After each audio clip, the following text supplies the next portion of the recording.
నమస్తే. దేవర చిత్రం గురించి చెప్దాం అనుకుంటున్నాను. దేవర చిత్రంలో ఉండే మెయిన్ ప్రాబ్లం ఏంటంటే, మనకి ముగ్గురు త్రిమూర్తులు లాంటి వాళ్ళు ఉన్నారు. పూరి జగన్నాథ్, కొరటాల శివ, త్రివిక్రమ్. వీళ్ళు రైటర్స్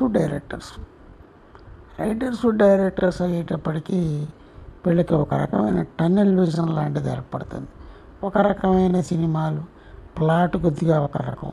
ఇప్పుడు కొరటాల శివ గారు అనుకోండి, ఎవడో ఒకడు ఉంటాడు, వాడికి ఏదో ఉంటుంది, ఒక ఎయిమ్ ఉంటుంది, ఎయిమ్ ప్రకారం వెళ్తాడు, వాళ్ళని చేస్తాడు, మొత్తానికి గెలుస్తాడు. ఇదే ప్లాన్.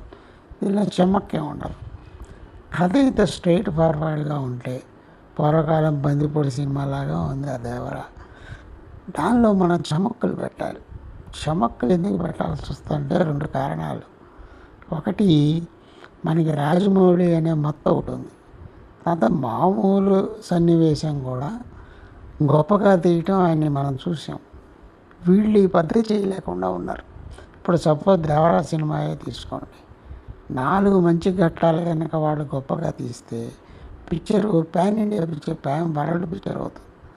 ఒకటి, ఫస్ట్ ఆ సముద్రంలో దేవర కన్సైన్మెంట్ అంతా లూటీ చేయటం. రెండోది ఆయుధ పూజ అప్పుడు ఫైటింగు. మూడోది వాడు చచ్చిపోయినప్పుడు ఆ emotional scene.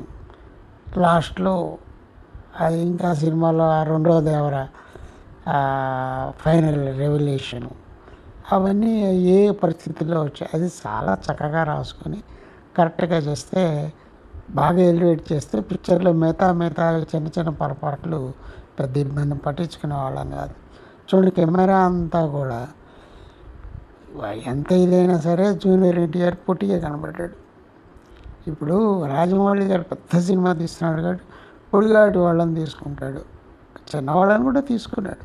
Junior NTR, Ram Charan ఇద్దరు మాదిరి హైట్ ఉన్న వాళ్ళే. అయినా బాగా తీయగలిగాడా లేదా, వాళ్ళ హైట్ ప్రాబ్లం మనకి కనబడాల. అట్టా చేయగలిగి ఉండాలి. రెండోది, ఇదిగో సీన్స్ ఎలివేషన్, ప్రతి సీను ఎలివేషన్ ఉండాలి.